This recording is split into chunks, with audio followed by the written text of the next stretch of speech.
My name is Raymond Cole. I am 68. I live in Upper Arlington, just outside Columbus, Ohio. I spent 29 years working insurance claims. That is why I notice small things other people clap over. The ballroom lights were soft that night. Glasses glowed. Silverware barely moved. On the stage, they were about to name my son-in-law, Dr. Adrian Voss, Physician of the Year. His face filled the screen above the crowd. One photo showed him beside my daughter Elena, touching her blanket like a devoted husband. People smiled at him. Some even stood early. I stayed in my chair at the back. I had a manila envelope on my lap. My hand never left it. I had washed his dishes for 6 months. I had listened to him lower his voice and call that care. 10 minutes later, that whole room was going silent for good. People think silence means weakness. They are wrong. Silence is what you use when the truth is still too small to survive daylight. After my wife died, I moved into Elena and Adrian's house to help. That is what everyone saw. A retired father. Soft shoes. Grocery bags. Soup on the stove. A man grateful to be useful. Adrian loved that version of me. It kept me low. It kept him bright. He had the hospital behind him. He had calm hands, careful words, church friends, and relatives who called him a saint for staying beside a wife they believed would never stand again. I had time. I had eyes. I had reasons to stay quiet. Get comfortable and stay with me. Leave a comment and subscribe if stories like this mean something to you. Because that night was only the part they could see. The rest came for him. The house never looked sick. That was the first thing Adrian got right. From the street, it looked like a clean brick place in a quiet part of Upper Arlington. Neatly cut grass. Warm porch light. Seasonal wreath changed on time. Packages brought in before dusk. Nothing about it told the truth. Inside, everything smelled faintly of lemon cleaner and hospital soap. The kitchen counters were always bare. The glass on the framed family photos never held fingerprints. Medication charts sat on a side table in the den, clipped straight, written in careful block letters, as if order itself could be mistaken for love. Elena had been discharged home months earlier with overnight hydration support through a central line, so bags, pump alarms, and sterile routine had become part of the house. A visiting nurse came on scheduled daytime checks, but Adrian handled the night line himself, and everyone treated that as a blessing because he was the doctor in the family. People came by and saw that order. They saw fresh flowers near Elena's room. They saw folded blankets. They saw low music playing in the afternoon. They saw Adrian touch her shoulder with 2 fingers and ask if she was comfortable. They saw his face go soft at exactly the right moments. Then they left and told other people my daughter had married a remarkable man. I learned quickly that Adrian did not just want praise. He needed witnesses. Every part of that house was arranged for the story he wanted repeated. The careful husband. The patient doctor. The man who worked full shifts, then came home to manage medications, insurance calls, physical therapy schedules, and a father-in-law who moved slower every month. So I gave him what he wanted. I kept my shoulders rounded. I took the grocery list he left on the counter. I asked if he wanted low-sodium broth or regular. I carried laundry upstairs 1 towel at a time when he was watching. I let him explain simple things twice. Sometimes I made myself look older than I felt. I read labels longer than I needed to. I asked where he kept the paper towels when I had already bought them for weeks. Once I stood by the pantry and stared at a bottle of olive oil until he came over and took it from my hand. He smiled when he did that. Not a kind smile. A satisfied one. That told me more than anger would have. Angry men are loud. Certain men are quieter. They do not need to raise their voice. They just keep arranging the room until everyone else feels smaller inside it. Adrian was that kind. He corrected me gently in front of relatives. He thanked me for helping in the tone people use with teenage babysitters. He would say things like Ray means well, he just gets overwhelmed by the medical side. Everyone nodded because he said it with a tired smile.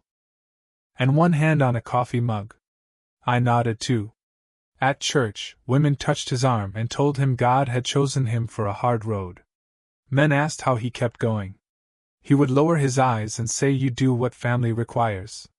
Then someone would look at me with pity, as if I were lucky to be carried by his strength. I let them think that. At home, Elena lay quiet in the back bedroom with filtered light crossing the wall in the late afternoon. She was not gone. I knew that. A father knows when his child is still somewhere behind the stillness. But Adrian preferred an audience that believed she was too far away to notice anything. That mattered.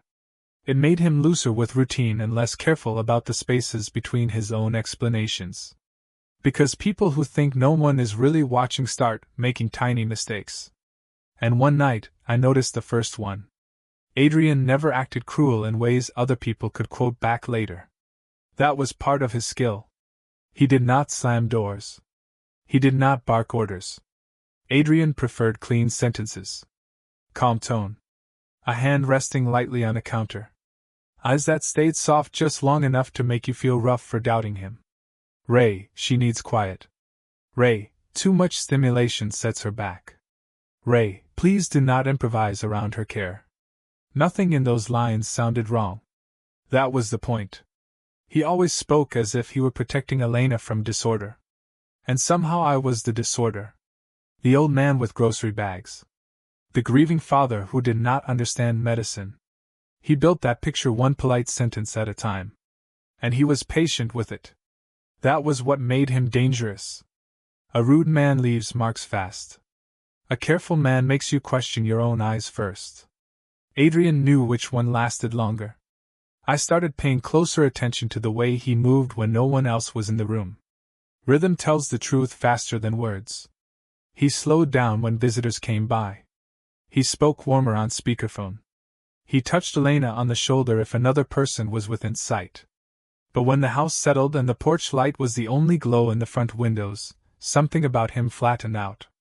He stopped performing emotion. He became procedural. He would stand beside her bed and check the chart with the same face a man might use reviewing billing codes. He adjusted blankets without looking at her eyes. He checked the line, the bag, the pump, the time. Then he wrote something down and moved on. No husband looks at his wife like a shift report for months and still gets to call that love. I kept that thought to myself. One afternoon his sister came by. She talked about Adrian like he was carrying a hospital on his back. Then she said it was a blessing Elena had a doctor for a husband. Someone who understood what needed to be done if things got worse. If things got worse. That line stayed with me. Later that evening I opened a drawer in the den looking for stamps. I found the estate binder I had seen before after my wife died. Trust documents. Medical directives. Insurance. The ordinary architecture people build when they love someone enough to plan for bad years. I did not steal anything. I did not unfold every page. I confirmed what I remembered. Elena had a trust. Most of it was designed for long-term care and protected distribution. There were hard walls around it. But there were also conditional provisions. If she became permanently incapacitated under certain findings, control over some care decisions and related financial management could shift through petition and review. If she died, other distributions changed again. Adrian did not own that money. Not now. But I could see the road he might be waiting for. That was when the house changed shape for me. Until then I had been watching a difficult man manage a sick wife with too much pride and too much control. After that, I started wondering if I was watching a patient man study a timeline. He gave himself away in small places. Not with confessions. With language. "Some bodies stop wanting to recover," he said once while rinsing a mug. "Families suffer longer when they confuse hope with denial. Paperwork gets kinder when people accept reality." He said those things softly, almost kindly. But every sentence moved in one direction. Away from Elena as a person. Toward Elena as a condition. That is how systems swallow people. First they change the language around the body. Then they change the body into a file. I knew systems.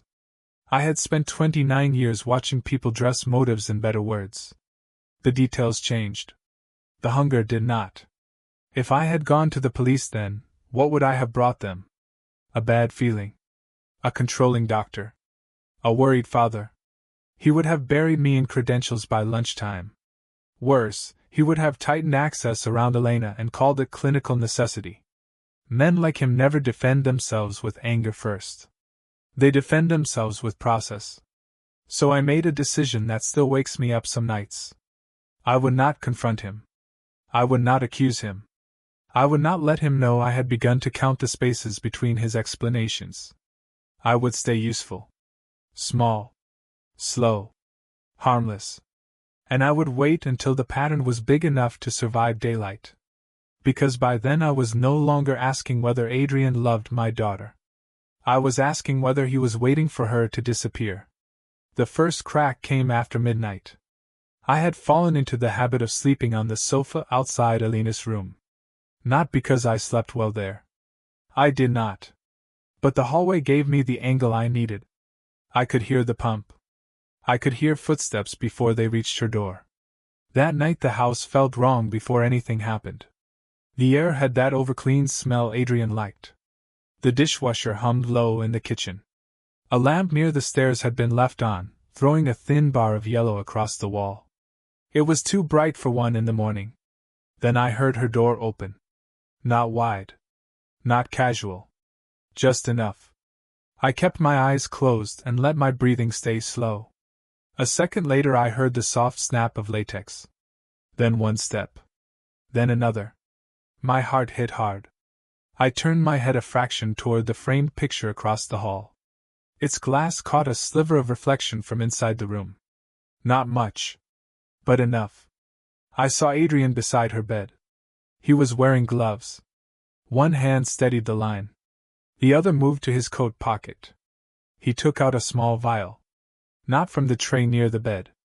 Not from the supply caddy. From his pocket. He looked toward the door once. Then he injected something into the access port on her infusion line. No rush. No hesitation. Like he had done it before. My throat went dry so fast it hurt. I pressed my hand into the sofa cushion to stop myself from moving. Every part of me wanted to stand up, walk in there, and pull him away from her line. I did not move. That was the longest minute of my life.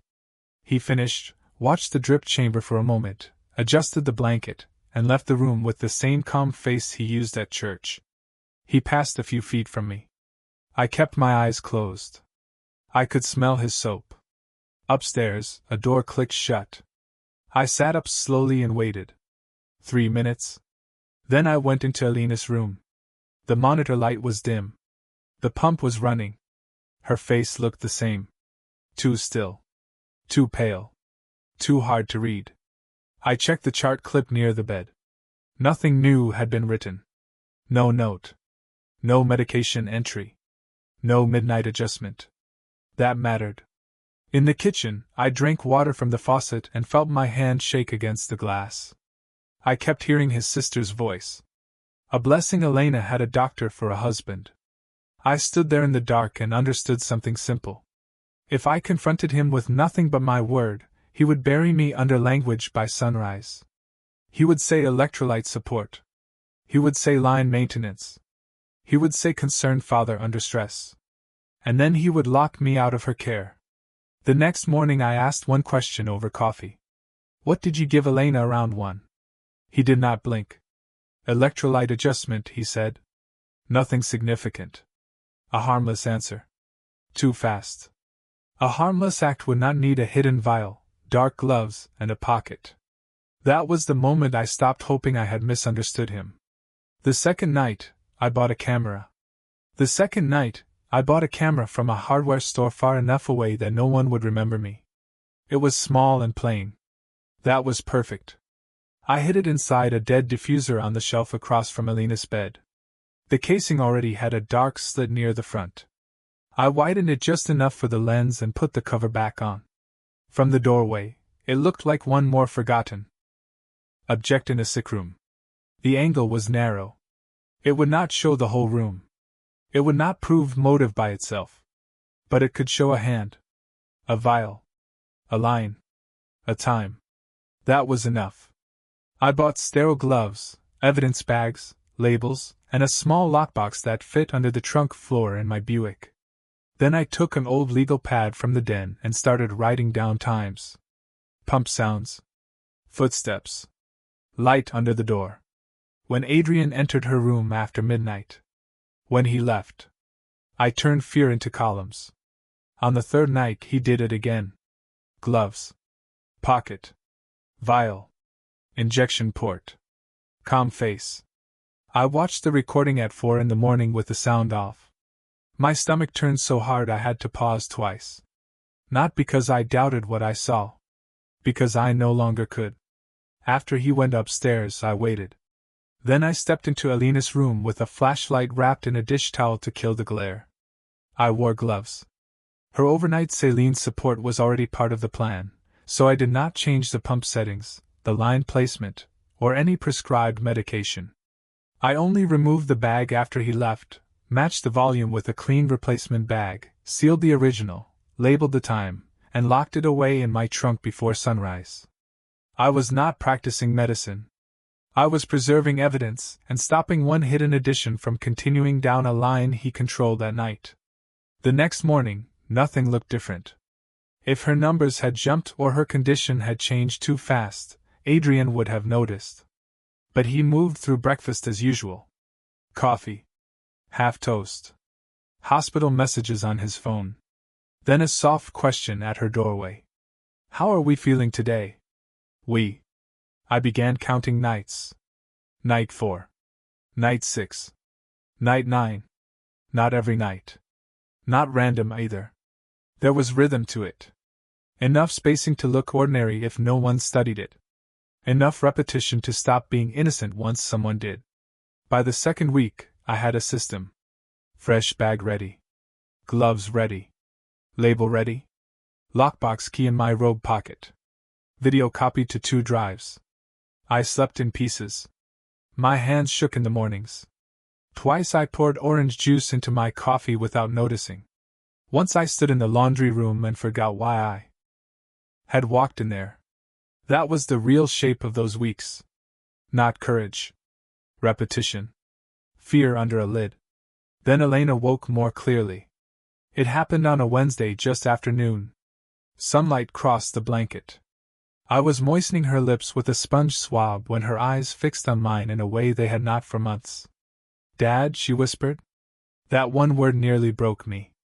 I told her not to push. I asked yes or no questions first. Could she hear me well? Yes. Was Adrian giving her something at night? Her eyes filled before she blinked once. Yes. Then I told her what I had seen. Not all of it. Enough. She listened without crying. When fear hit, my daughter got quieter, not louder. When I finished, she stared at the ceiling for several seconds and asked the only question that mattered. How long? I said I did not know yet. She closed her eyes, breathed slowly, then opened them again. Do not tell him I know, she said. It came out thin, but steady. From that day on, we stopped being a father watching and a daughter fading. We became 2 people sharing the same silence. In front of Adrian, she stayed foggy. Slower. Heavier. Some days she let her words drag on purpose. Other days she barely moved her left hand even when I knew she could. Behind the closed door, she worked in inches. Holding eye contact longer. Lifting 2 fingers. Turning her wrist. Building enough strength to sit a little higher when I adjusted her pillows. We did not talk about revenge. We talked about proof. People talk more when they think they are winning. Adrian started letting small sentences slip while he rinsed dishes or checked the bag stand. Some bodies do not come back. Families suffer when they confuse hope with denial. One evening, he gave me the line I wrote down 3 times. Paperwork gets easier when reality settles in. That was the moment I knew I was no longer just documenting harm. I was documenting intent. By the end of the 3rd month, I had videos. Bags. Notes. Dates. Patterns. And something more dangerous than evidence. I had his habits.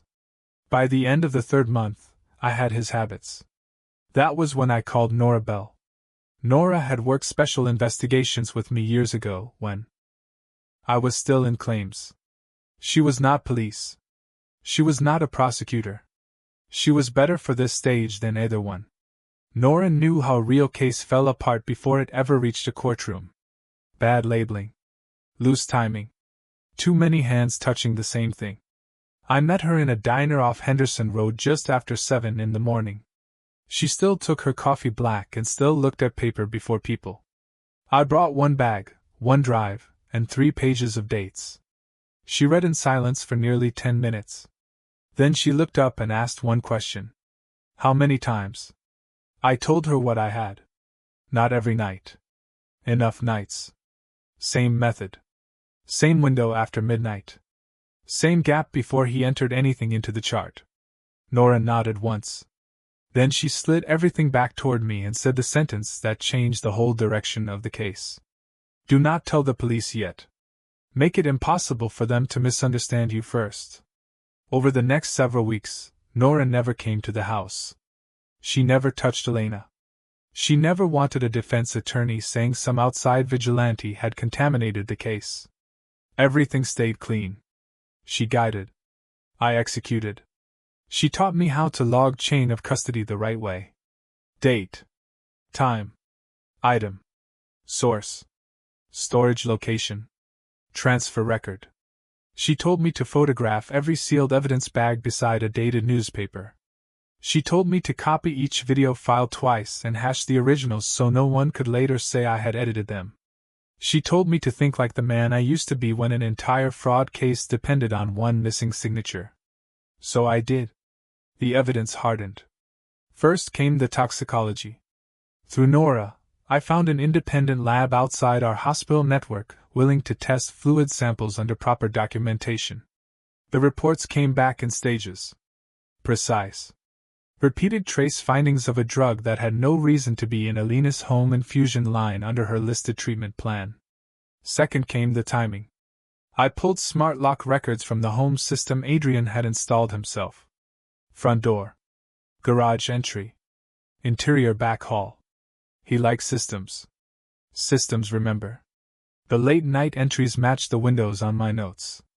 The notes matched the video. The video matched the gaps in his charting. Third came the chart discrepancies. Not fantasy. Nothing that crude. He was smarter than that. But there were omissions. Delays. Small retrospective entries written after the fact. Language that blurred action into routine. A man without training might miss it. I did not. By month 5, we had a pattern strong enough to breathe on its own. That was when Elena made her call. Her voice still tired quickly, so she kept it short. She contacted the estate attorney who had helped draft the protective trust after my wife died. I sat beside her bed while she spoke. Most of the legal language washed past like rain on glass. Then the plain English came. If Elena remained permanently incapacitated long enough under supporting medical documentation, Adrian had a path to petition for expanded control over parts of her care-related financial administration. If she died, different distributions triggered. He still did not own the trust outright. But sickness opened doors. Death opened more. When the call ended, Elena stared at the wall for a long time. So this was not impatience, she said. No, I told her. This was structure. A man does not poison hope for months unless he already trusts paperwork more than people. After that, everything we did had a different weight. We were no longer trying to prove Adrian was cruel. Cruelty is soft in the hands of lawyers. We were proving repetition, concealment, opportunity, and motive. Nora told me to prepare 3 packets. 1 for Hospital Compliance Council. 1 for state investigators. 1 for the attorney representing Elena's estate interests.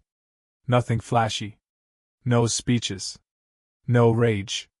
Just records organized in the order a tired but honest stranger could follow without me in the room. Video first. Lab reports second. Timeline third. Access logs fourth. Chart comparison fifth. Trust motive last. And that was when the invitation to the Physician of the Year Gala arrived in the mail. If you have been with me this far, and you want stories like this to keep going, subscribe now. Most people listen without touching that button. The ones who do help keep this place alive. Because by Saturday night, he was going to walk into a room full of applause and meet the file he built himself. Saturday arrived cold and clear. Downtown Columbus looked polished that night. Donors and surgeons crossed the lobby in dark suits and soft voices. Everything about the place said money, order, and public virtue. Adrian fitted perfectly. He walked in wearing a navy tuxedo and the expression of a man already hearing the applause meant for him. People stopped him before he reached the ballroom doors. They touched his arm. They thanked him for his service. One woman from the foundation held both his hands and said, "Men like you restore faith in medicine." He lowered his eyes and gave her that practiced modest smile. I came in alone. My suit was older and pressed twice. I carried only a manila envelope. Nora was already inside near the back wall. She did not look at me. Hospital Compliance Counsel sat 2 rows from the stage. One state investigator stood near the service entrance. Another sat along the aisle with a folded program. The first part of a collapse has to look like ordinary time.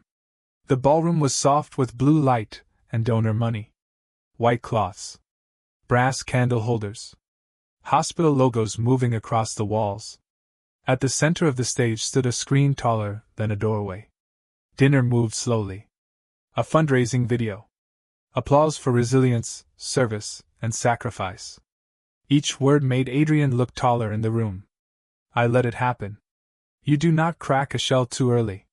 You wait until everyone agrees it is real. At 8:42 my phone lit up once. Packets received. Counsel in place. That was all Nora sent. At 8:57 the MC announced the final award. Physician of the Year. The room brightened. Cameras lifted. Then Adrian was introduced. The applause came fast and full. He stood. Smiled. Touched his jacket button. Then he walked toward the stage under a reel of photographs prepared by the foundation office. Him in a white coat. Him beside hospital leadership. Him near Alina's bed with one hand resting on her blanket, while her face turned away from the camera. His whole image was now lighting, timing, and staging. When he reached the podium, the MC made the mistake that opened the door. She thanked him not only for his service to patients, but also for his devotion to his beloved wife. Then she said family had prepared a short tribute to honor his private sacrifice. Adrian looked into the crowd for me. He thought I had finally chosen a side. I gave him the smallest nod. The screen changed. No music. No voice. Just a gray still frame from the camera inside the dead diffuser across from Alina's bed. Timestamp in the corner. Doorway. Bed. Line. At first the room did not understand. Then Adrian entered frame. Gloves. Pocket. Vial. Hand to the access port. The room leaned forward as one body. The clip cut to another night. Different timestamp. Same movement. Same hand. Same pocket. Same line. Then another. Then another. No accusation. Pattern. The sound in the ballroom changed. Silverware touched plates. A chair moved. Someone near the front laughed once out of confusion, then stopped. Adrian turned toward the screen. For 1 second he looked smaller than I had ever seen him. Then the training came back. He leaned toward the microphone and said there has been some mistake. He said supportive interventions can look unusual outside context. He said family stress can distort what people think they see. He said all care decisions were documented appropriately. Calm. Technical. Reasonable enough to buy time. That was why the video had never been the whole case. I stood and walked toward the stage. The room opened without being asked. Not from respect. From confusion. From that animal instinct people get when certainty leaves faster than they can follow. At the steps Adrian looked down at me. Ray, he said quietly, this is not the place. It is exactly the place, I said. I did not take the microphone. I did not need it. The room was already listening. I opened the envelope. Copies only. The originals were where they needed to be. I placed the first page beside his award plaque. Independent toxicology. Repeated findings from fluid samples taken under documented custody. Substance not listed in her home infusion plan. Second page. Smart lock records and interior access times matching the timestamps on the video. Third page. Chart comparison. Delayed entries. After the fact. Charting. Language that never matched the source seen on camera. Fourth page. Trust provisions tied to long-term incapacity and death-related distribution. I laid each page down slowly. This is the video, I said. This is the lab work. This is the access log. This is the charting gap. This is the structure you thought no one would read. The room went still in a different way now. Not confusion. Recognition. People understood they had been helping a lie breathe. Adrian tried once more. You have no medical training, he said. Correct, I said. You do not understand what you are describing. That is why I documented it instead of describing it. He opened his mouth again, but Hospital Compliance Counsel was already on her feet. She identified herself and asked Adrian to step back from the podium and make no further comment until counsel was present.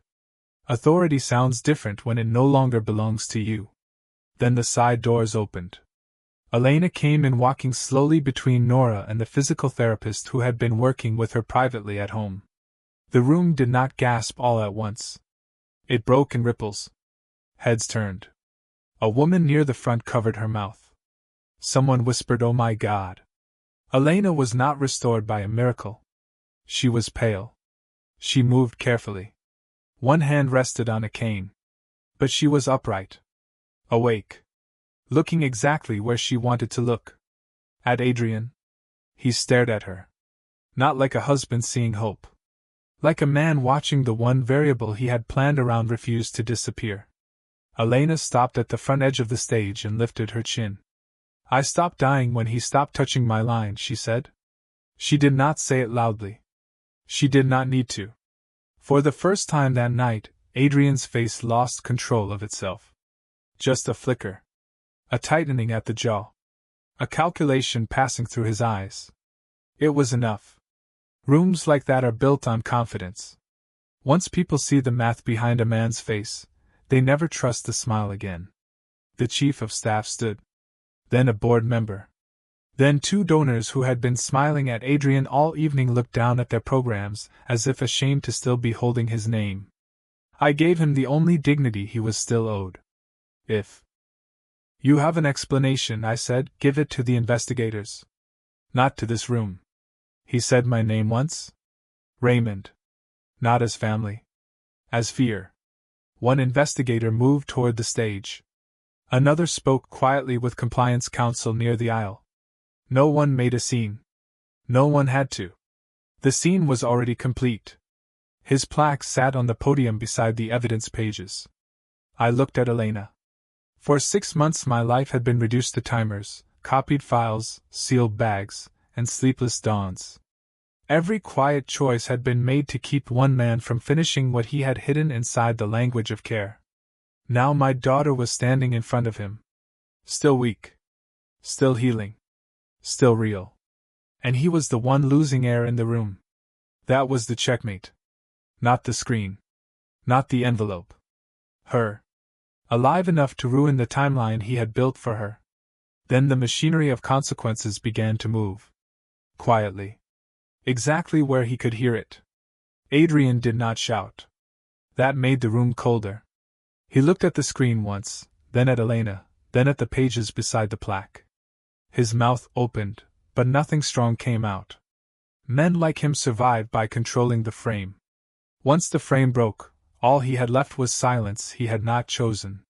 Hospital Compliance reached the stage first. She spoke low and direct. She asked for his phone, his badge, and his cooperation. One investigator stayed near the aisle. Another spoke with the chief of staff. Nobody grabbed him. Nobody needed to. The room had already stepped away from him. That was the real fall. Not handcuffs in front of cameras. Not a dramatic speech. Just distance. That is how polished men collapse when the room stops lending them its trust. Donors stopped smiling. Board members stopped defending. The same people who had praised his sacrifice now studied the tablecloth or their own hands. He had spent years building a reputation clean enough to hide inside. In less than 5 minutes, nobody wanted to stand too close to it. My knees softened then. Not from fear. From release. For 6 months I had lived by pump sounds, timestamps, copied files, and the soft click of her bedroom door after midnight. I had kept my anger in a box small enough to carry through breakfast. Now my body was finally collecting the debt. Elena reached for the chair beside the stage. I pulled it out for her. She sat slowly, breathing hard but steady. I put one hand over hers. That was enough. No speech. No tears for the room. By the time the MC quietly dismissed the crowd, the next steps were already moving. Internal review? Investigator interviews. Emergency filings from Elena's attorney. Locked access to her care and finances. Adrian stood there in the middle of all of it, still wearing the tuxedo they had applauded 10 minutes earlier. I did not beat him by talking louder. I beat him because he left too many traces while believing no one patient enough would ever keep them. 3 weeks later, Elena moved into a private rehab suite on the west side of Columbus. The room was smaller than the one Adrian had controlled, but it felt larger. Real sunlight reached the floor. Nurses came and went without performing devotion for visitors. No one lowered their voice to sound holy. Care finally looked like care. She could sit up longer now. She could hold a spoon with her right hand. On good mornings, she could stand long enough to reach the window and look down at the parking lot. Nothing about it was fast. Nothing about it was magic. That was what made it beautiful. Adrian did not vanish in one clean scene. Men like him rarely do. He became meetings, reviews, interviews, sealed records, and long days with people who no longer accepted his language at face value. The hospital opened its own review. The state opened another. Elena and her attorney locked every path that once pointed toward her trust, her care decisions, and her future. Relatives started calling after the gala. Some sounded ashamed. Some sounded curious. A few wanted to say they had always wondered about him. I did not help any of them feel better. I kept the calls short. I stopped explaining. People who ignored the warning signs did not get a full explanation from me afterward. One rainy afternoon I brought Elena chicken noodle soup and a slice of peach pie from the diner near Henderson Road. She ate half the soup, took 2 careful bites of pie, and looked at me over the spoon. We did not celebrate. We listened to the rain against the rehab window and let ordinary life come back slowly. Why did you wait so long to tell me everything, Dad? Because I needed you alive first, I said. Then I needed the truth to live longer than his voice. That is the lesson I kept. Do not trust the calmest person in the room just because they sound trained. Read the pattern. Read the timing. Read what they keep trying to explain away. If this story stayed with you, like the video and join us for more real, raw family stories.